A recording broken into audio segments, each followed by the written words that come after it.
দ্বিতীয় এপিসোডের শুরুতেই আমরা দেখতে পারি গনসুক মার্কেট বন্ধ হয়ে যাওয়ার পর অ্যাসনকে জুতো পরিয়ে দিচ্ছিল, আর অ্যাসন গনসুককে বলছিল, আমি তো বুঝতে পারি না তোমার দাদি আমাদেরকে এত অপছন্দ কেন করে। আমাদের মধ্যে তো তেমন কোনো পার্থক্যও নেই। তুমি মাছ বিক্রি করো আর আমি হচ্ছে জেলের মেয়ে, তুমি কোথাকার রাজকুমার। গনসুক শুধু ওর কথাগুলো চুপচাপ শুনছিল। এরপর দুজন মিলে মার্কেট থেকে যখন যাচ্ছিল, শীত বেশি হওয়ার কারণে অ্যাসন নিজের হাতটি গনসুকের জ্যাকেটের ভিতরে দিয়ে দেয় আর বলতে থাকে, একসাথে থাকার মানে এই না যে ভালোবাসা হবে।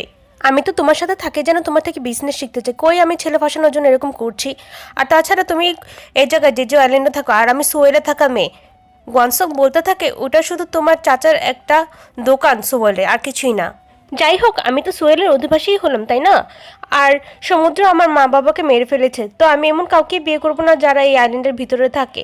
তাছাড়া এমন কাউকে তো একদমই না যে একটা কবিতাও সুন্দর করে বলতে পারে না। গনসুক কিছুই বলে না। অ্যাসুন এটা দেখে বলে, কিছু তো জবাব দাও, আমার তো মনে হচ্ছে যেন আমি কোনো পুতুলের সাথে কথা বলছি।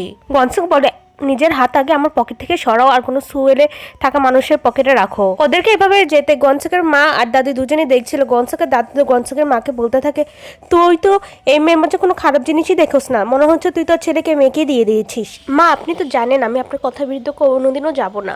কি ভরসা, দেখা যাবে যে গনসুক ওই মেয়েটাকে নিয়ে অর্ধেক রাতে পালিয়ে গিয়েছিল, যেভাবে তুই আমার ছেলেকে নিয়ে পালিয়ে গিয়েছিলি। এমনিতেই এই বংশের ছেলেরা মেয়ে দেখলে লাট্টু হয়ে যায়। গনসুকের মা বলতে থাকে, গনসুক এখন অনেক জোয়ান, ওই মেয়েটার সাথে খেলবে, খাবে, দাবে, ঘুরবে। এরপর যখন ও বুঝতে পারবে তখন ওই মেয়েটাকে ছেড়ে চলে আসবে। এমনি তো ছোটোকাল থেকে ও ওই মেয়েকে শুধু খুনো করে আসছে। গনসুক আর অ্যাসন হাঁটতে হাঁটতে ক্ষেতের সামনে দিয়ে যাচ্ছিল। অ্যাসন বলছিল যে আজকেও এতগুলো মাছ, আমাদের তো ভাগ্যই চমকে গেছে, প্রতিদিন এতগুলো মাছ, তুমি আমাদেরকে ভালোই করুণা করো। গনসুক আবারও বলে, যদি আমার করুণাই করতে হতো তাহলে আমি কোনো ফকিরকে করুণা করতাম, তোমাদেরকে নয়। আর স্কুলে তুমি তোমার অবশিষ্ট খাবারগুলো আমাকে খাইতে দিতে। গনসুক বলতে থাকে, আমি কি 10 বছর ধরে তোমাকে শুধু করুণা করে এভাবে ছায়া দিয়ে আসছি? অ্যাসন বলতে থাকে, এটা করুণা নয় তো আর কি। গনসুক বলে, তোমার কি মনে হয় 10 বছর ধরে তোমার আগে পিছিয়ে আমি শুধু করুণা করে ঘুরছি? অ্যাসন বলল, তাহলে অন্য কি কারণ আছে, আজকে তুমি বলেই দাও। তখন গনসুক এদিকে সেদিকে তাকানো শুরু করে দেয়। অ্যাসন বলে, তুমি অন্যদিকে তার না তাকিয়ে আমার চোখের দিকে তাকিয়ে সত্যটা বলো। তুমি আমাকে মাছ দিলে আমি তো এটাই ভাববো যে তুমি আমাকে করুণা করছো। তখন হঠাৎ করে গনসুক অ্যাসনকে একটা কিস করে দেয় আর বলতে থাকে, এখন তো বুঝলে কেন আশেপাশে ঘুরতে থাকি তোমার। ভিখারি ভাবলে তো এরকম করতাম না, তাই না? অ্যাসন বলতে থাকে, এটা কোনো ধরন হলো মনের কথা বলার? তুমি তো আমার নাকে কিস করে দিল। গনসুক বলতে থাকে, আমি আমার দাদির সাথে থাকতে চাই না, আমি তোমার সাথে থাকতে চাই। অ্যাসন অকার ফিল করে বলতে থাকে, এটা কোনো ওয়ে হলো তুমি আমার নাকে কিস করে দিলে? গনসুক ওর কথা থামিয়ে বলতে থাকে, তুমি যখন বলতে থাকো আমি শুধু মুগ্ধ চোখে তোমার দিকে তাকিয়ে থাকি। আমি বেখেয়ালি মনে কি বলতে থাকি কি করতে থাকি কোনো কিছুরও খেয়াল থাকে না। তাছাড়া তুমি বলো আমাকে ভালোবাসো না, তুমি যদি আমাকে ভালো নাই বসো তাহলে সবসময় তোমার হাত আমার পকেটের ভিতরে কেন ঢুকিয়ে রাখো? আর তোমার ঠোঁট সবসময় এরকম সুন্দর কেন দেখায়? অ্যাসন বলতে থাকে, আমি সবসময় লিপস্টিক লাগাই তাই। আর গনসুক বলতে থাকে, তুমি সবসময় কেন লিপস্টিক লাগিয়ে থাকো? অ্যাসন বলতে থাকে, তোমার জন্য। এটা শোনার পর গনসুক পুরো চুপ হয়ে যায়। আর অ্যাসন বলতে থাকে, আমি এই দিনটার অপেক্ষা তখন থেকে করছিলাম যখন মাত্র আমার 14 বছর বয়স। এটা বলার পরে দুজন একে অপরকে কিস করতে থাকে। এরপর সিন শিফট হয়ে চলে যায় 1993-তে, যেখানে অ্যাসন মিডিল এজের হয় আর ও একটি রিয়েলিটি শো দেখতে থাকে। তখন অ্যাসনের মেয়ে গোমিয়ং বলতে থাকে, মা, বাবা কি তোমার ফার্স্ট লাভ? অ্যাসন বলতে থাকে, জানি না। তখন বলে, ফার্স্ট কিস তো মনে থাকবে। তখন অ্যাসনের ছেলে, যার নাম উমিয়ং, সে বলতে থাকে, বেলজ্জা, নিজের মাকে কেউ এসব প্রশ্ন করে নাকি? তখন অ্যাসন নিজের মেয়েকে বলতে থাকে, জানো শৈশব ফুলের গ্রানি অন্যরকম হয়, এর মধ্যে অন্যরকম একটা নেশা থাকে। তখন একটা মেয়ে আর অ্যাসনের হাজবেন্ড বাসায় চলে আসে। তখন অ্যাসনের হাজবেন্ডের চেহারা দেখানো হয় না। ওই মেয়েটা বলতে থাকে, আমার অনেক ক্ষুধা পেয়েছে, আর অ্যাসন চলে যায় রান্না করতে। তখন অ্যাসন বলতে থাকে, আমি যদি জানতাম ওই সময়টা আমার জীবনের সবচেয়ে সুন্দর সময়, তাহলে আমি ওটা দীর্ঘস্থায়ী উদযাপন করতাম। তখন সিন শিফট হয়ে যায় পাঁচটা, যেখানে অ্যাসন আর গনসুক এখনো শৈশব ক্ষেতের ভিতরেই ছিল। তখন অ্যাসন বলতে থাকে, যাই হোক আমি তোমাকে বিয়ে এখনো করব না। গনসুক এত নার্ভাস ছিল যে ও তখন কাঁপছিল আর ঠাস করে পড়তে নেয়। তখন ও নিজে থেকে মিথ্যা কথা বলে বসে যে আমি আজকে অনেক বেশি প্র্যাকটিস করে ফেলেছি। এরপর অ্যাসন ডান্স করতে করতে নিজের বাসায় যায়। আর ও এতটাই খুশি ছিল যে ডান্স করতে করতে নিজের ছোট বোনকে খোঁজা শুরু করে দেয়। খুঁজতে খুঁজতে যখন ও আলমারি খুলে তখন দেখতে পায় ও সৎ বাপ আরেকটা বিয়ে করে নতুন বউকে বাসায় নিয়ে চলে এসেছে।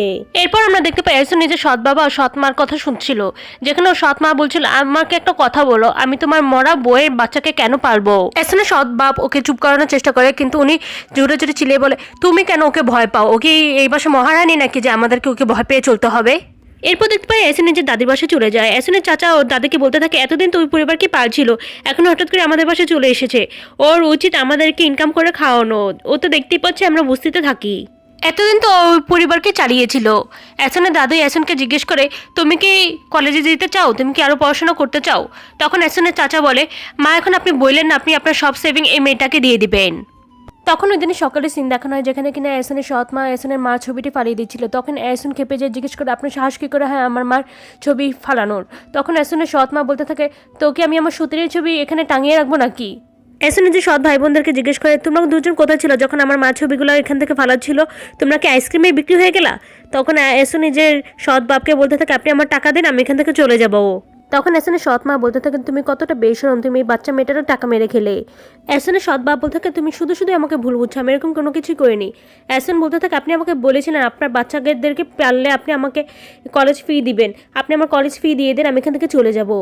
আমি তো আপনার ক্ষেতের চাষাবাদের কাজও করে দিয়েছিলাম, আপনি আমার মায়ের কসম খেয়ে বলেছিলেন আপনি আমার টাকাগুলো দিয়ে দিবেন, আপনি কেন আমার টাকা দিচ্ছেন না? ও সৎ মা বলতে থাকে, ভিখারির কাছে তো আটানা পয়সা নেই, এ তোমার টাকা কিভাবে দেবে? তুমি যাও অন্য কোথাও নিজে ব্যবস্থা করো। এভাবে শীতের মৌসুম চলে আসে। এসনের চাচা এসনকে বলে, তুমি এখন বুসান যাও, বুসান যেয়ে কাজ করো, ওখানে কাজ শিখলে তোমাকে টাকা দিবে, আর যে টাকা দিবে ওই টাকা থেকে অর্ধেক টাকা তুমি আমাকে দিয়ে দিও।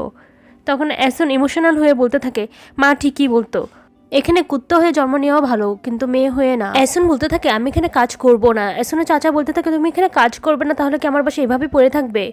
এসন বলতে থাকে, আমি যদি বেঁচে থেকে নিজেকে মেরে ফেলি তাহলে আমার মা অনেক কষ্ট পাবে। তখন এসনের চাচা বলে, তোমার মা এমনি তো বেঁচে নেই, আর তাছাড়া পৃথিবীতে এমন কোনো জায়গাও নেই যেখানে তোমাকে এভাবে রেখে দিবে। এরপর এহসান কান্না করতে করতে গোয়ানসুকের কাছে যায়, আর গোয়ানসুকের কাছে যেয়ে বলতে থাকে, তোমার বাসায় কয়টা রুম, তুমি কি তোমার দাদির বিরুদ্ধে যে আমাকে রাখতে পারবে? গোয়ানসুক জিজ্ঞেস করে, তুমি কাঁদছো কেন, কি হয়েছে? তখন এহসান কান্না করতে করতে সবকিছু খুলে বলে, আর কান্না করতে করতে বলতে থাকে, এখন আমার কোনো বাসায় নেই, একটা তুমি আছো যে আমার এত চিন্তা করে। আর এটা বলতে বলতে ওখানে বসে কান্না শুরু করে দেয়। তখন গোয়ানসুক একটা কবিতা বলে শোনায় ওকে, আর কবিতাটা এমন ছিল যে, खामोशी की भी अपनी एक ज़ुबान होती है, मोहब्बत की भी अपनी एक पहचान होती है। मोहब्बत आदत नहीं इबादत होती है। सच्चे प्यार लहरों की तरह चंचल नहीं होता, टूटा हुआ दिल लहरों की तरह चंचल नहीं होता। जो आसानी से जुड़ जाए वो दिल दिल नहीं होता, वो प्यार करने के काबिल ही नहीं होता। এই কবিতাটা ও এর জন্য শিখেছিল কারণ এহসান বলেছিল ও এমন কাউকে বিয়ে করবে না যে কবিতা বলতে পারে না। এহসান কান্না করতে করতে বলতে থাকে, তুমি একটু কবিতা পারো তো কি হয়েছে, আমি কলেজে কিভাবে যাব, আমি কবি কিভাবে হব? গোয়ানসুক ওকে বলতে থাকে, হয়তো আমি তোমার সব ইচ্ছা পূরণ করতে পারবো না, আমি তোমাকে সবসময় সুখেও রাখতে পারবো না, কিন্তু আমি সবসময় তোমার জন্য চেষ্টা করবো। এহসান কান্না করতে করতে ওকে মেরে বলতে থাকে, তুমি আমাকে মিথ্যা আশ্বাস দিতে পারো যে আমার জন্য তুমি চাঁদতারাও নিয়ে আসতে পারবে। গোয়ানসুক ওকে জড়িয়ে ধরে বলতে থাকে, আমি তো মিথ্যা কথা বলতে পারি না, আর কান্না করতে করতে ওকে ওই কবিতাটাই আবার শোনায়। তখন এহসান ওকে সান্ত্বনা দিতে থাকে। এরপর আমরা দেখতে পারি ওরা ওদের বাসা থেকে সব জিনিসপত্র নিয়ে এক জায়গায় দেখা করে, আর সব গয়নাঘাটে একত্রিত করে গুনতে থাকে যে সব ঠিক আছে কিনা। এহসান গোয়ানসুককে বলতে থাকে, তোমার কাছে এখনও সময় আছে, তুমি আবার ভেবে দেখো তুমি আমার সাথে আসবে কিনা। গোয়ানসুক বলতে থাকে, এই 19 বছর বয়সে আমি এত খুশি জীবনেও হই না যতটা আজকে হয়েছি। এটা বলে এহসানকে ও কিস করে দেয়। এর পরবর্তী সিনে আমরা ওদেরকে একটা জাহাজে দেখতে পাই যেখানে কিনা একটা লোক ওদের থেকে ওদের আইডি কার্ড চাচ্ছিল। ওদের কাছে তো আইডি ছিল না, যার কারণে ওরা চুপ করে বসেছিল। তখন ওই লোকটা জিজ্ঞেস করে, তোমরা কি অ্যাডাল্ট কিনা, তোমরা নিজেদের আইডি দেখাও আমাদেরকে। তখন গোয়ানসুক তো কাঁপতে কাঁপতে ভয়ে নিজের ব্যাগ থেকে একটা আংটি বের করে ওকে দিতে যাবে, তখন এহসান ওকে থামায়। এহসান সাহস করে দাঁড়িয়ে বলতে থাকে, ঠিক আছে তাহলে ফালিয়ে দেন আমাদের দুজনকে এখান থেকে। তখন গোয়ানসুকও দাঁড়িয়ে যায় সাহস পেয়ে। ওই লোক ওদেরকে বলতে থাকে, তোমরা এত জিদ কেন দেখাচ্ছ, আর তোমরা একে অপরের কী হও? তখন এহসান বলতে থাকে, আমরা হাজব্যান্ড ও ওয়াইফ হই, যদি আমরা মাইনার্স হতাম তাহলে কি আমরা বিয়ে করতাম? এটা বলে ও গোয়ানসুককে নিয়ে অন্য জায়গায় চলে যায় এখান থেকে। এরপর ওরা চলে যায় বুসানের একটি জুয়েলারি শপে যেখানে ওরা নিজেদের জুয়েলারি সেল করতে যাচ্ছিল, কিন্তু ওই জুয়েলারির লোক ওদের থেকে নিজেদের আইডি কার্ড চায়। এহসান বলতে থাকে, আমরা আমাদের আইডি কার্ড বাসায় রেখে চলে এসেছি। ওই মহিলাটি বলতে থাকে, আমি জানতাম তোমরা এটাই বলবো, তোমরা দুজন চোর তাই না, তোমরা চুরি করে নিয়ে এসেছো এসব তাই না? তখন গোয়ানসুক সব সত্যি কথা বলতে থাকে, আমরা বাসা থেকে পালিয়ে এসেছি আর এটা বাসা থেকে নিয়ে এসেছি। এরপর ওরা দুজন একটা হোটেলে চলে যায়, আর হোটেলে যেয়ে বলতে থাকে, আমাদের ওয়ালেট হারিয়ে গেছে যার কারণে আমরা টাকা ক্যাশ দিতে পারছি না। ওরা একটা রিং বের করে সেই হোটেলের মালিককে দিয়ে দেয় আর বলতে থাকে যে আপনি এই রিংটা রেখে দেন আর আমাদেরকে আজকে রাতের জন্য এখানে থাকতে দেন। তখন ওখানে ওই হোটেলের মালিকের বউ চলে আসে আর জিজ্ঞেস করে, তোমাদের নতুন নতুন বিয়ে হয়েছে তাই না, আর তোমরা এখানে হানিমুন করতে এসেছো তাই না? তখন এহসান বলতে থাকে, হ্যাঁ এরকমই বিষয়টা। তখন ওই মহিলা একটা রুমের চাবি বের করে ওদের দুজনকে দিয়ে দেয়, বলে আজকে রাতের জন্য তুমি এখানে থাকতে পারো। তখন গোয়ানসুক বলে, আপনি বিনা টাকা দিয়ে আমাদেরকে এখানে থাকতে দিচ্ছেন? ওই মহিলা বলতে থাকে, কি হয়েছে যে তোমাদের ওয়ালেট চুরি হয়েছে, বুসানের লোকেদের মন অনেক বিশাল, তোমরা এখানে এনজয় করো। তখন ওরা দুজন রুমে চলে যায় আর এহসান গোয়ানসুককে বলতে থাকে, তুমি আমাদের ব্যাপারে দাদির সাথে কেন আলাপ করনি? তুমি কি দাদাকে এতটাই ভয় পাও? গোয়ানসুক বলতে থাকে, আমি আমার দাদিকে ভয় পাই না, আমি ভয় পাই আমার দাদি যদি তোমাকে কিছু বলে না দেয়, যার কারণে আমি কিছুই বলি নেই। এহসানকে বলতে থাকে, তোমার কি খারাপ লাগছে আমার জন্য তোমার রানিংটা ছাড়তে হলো? গোয়ানসুক বলতে থাকে, আমি তো রানিংয়ে এমনিও ভালো না, আমি তো ওখানে যেতাম যেন ফ্রিতে দুধ আর রুটি পাই। গোয়ানসুক বলতে থাকে, আমি এখানে ফ্যাক্টরিতে কাজ করবো আর তুমি নিজের পড়া পূরণ করো। এহসান বলতে থাকে, তুমি জানো আমি তোমাকে কেন বিয়ে করতে চেয়েছি? কারণ তুমি সত্য, তুমি আমার মন ইচ্ছাকৃতভাবে কোনোদিনও ভাঙবে না। তখন গোয়ানসুক নিজের বিছানায় এহসানের বিছানা থেকে একটু দূরে করতে থাকে। এহসান বলতে থাকে, তুমি তোমার বিছানা এত দূরে কেন করলে? তখন আমরা দেখতে পাই গোয়ানসুকের মা এহসানের সৎমা বাপের কাছে যায় আর বলতে থাকে, আমি শুনেছি ও নাকি তোমার কাপড় পরে পালিয়েছে। একটা পেপার দিয়ে বলে, তুমি এখানে লিখে দাও ও কি কালারে আর কোন টাইপের জামা পরে পালাইছে।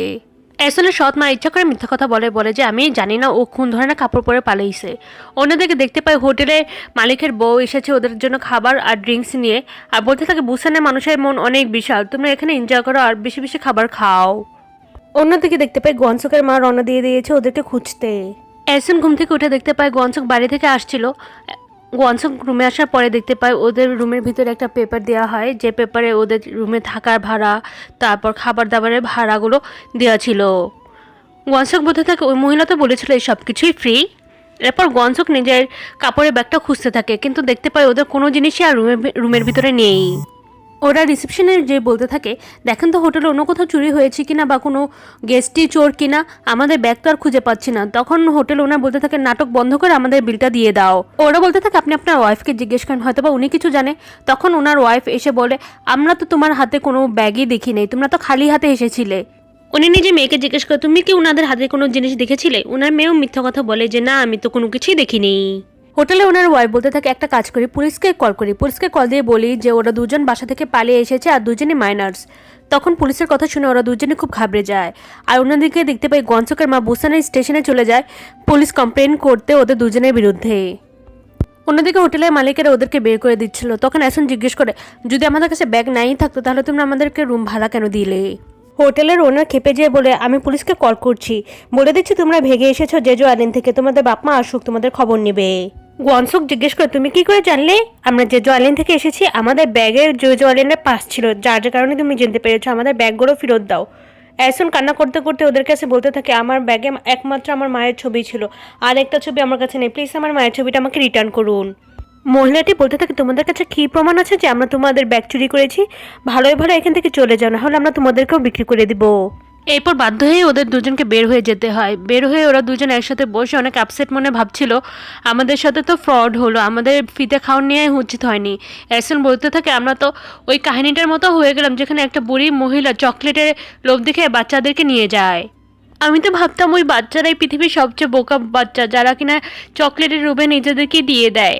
গোয়ানসুক জিজ্ঞেস করে, পরে কি হলো? এহসান বলে, ওই মহিলাটি ওদেরকে চকলেটের লোভ দেখিয়ে রান্না করে খেয়ে ফেলে আর স্টোরি হ্যাপি এন্ডিং হয়ে যায়।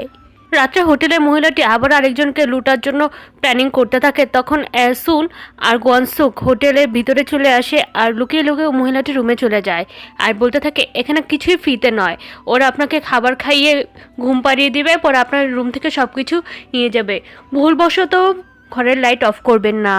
ওই মহিলাও লাইট অফ করে না, যার কারণে হোটেলের ওনাররা ঘুমিয়ে পড়ে। ওনারা ঘুমানোর পর এহসান আর গোয়ানসুক মিলে প্ল্যান বানায় যে ওর মার ছবি আর সোনার ব্যাংকটাকে নিয়ে পালাবে, আর যদি এসব কিছু না পায় তাহলে ওদের ক্যাশ বক্সটা নিয়েই ওরা পালাবে। প্রথম তো গোয়ানসুক প্ল্যান শুনে কাঁপছিল, যখন এহসান ওকে বেবি বলে ডাকে তখন ও সাহস পেয়ে যায়। তারপর ওরা দুজন মিলে চোরেদের রুমে ঢুকে যায় আর যে নিজেদের জিনিস খুঁজতে থাকে। যখন ওরা দেখে যে নিজেদের জিনিস এখানে নেই, তখন ওরা ওদের ক্যাশ বক্স নিয়ে পালানো শুরু করে। যাওয়ার সময় এহসান দেখতে পায় ওর হেয়ার ক্লিপটা বাচ্চাটি পড়ে আছে। তখন এহসান আস্তে আস্তে নিজে হেয়ার ক্লিপটা খোলার চেষ্টা করে, কিন্তু বাচ্চাটির ঘুম ভেঙে যায় আর তখনই সবাই জেগে যায়।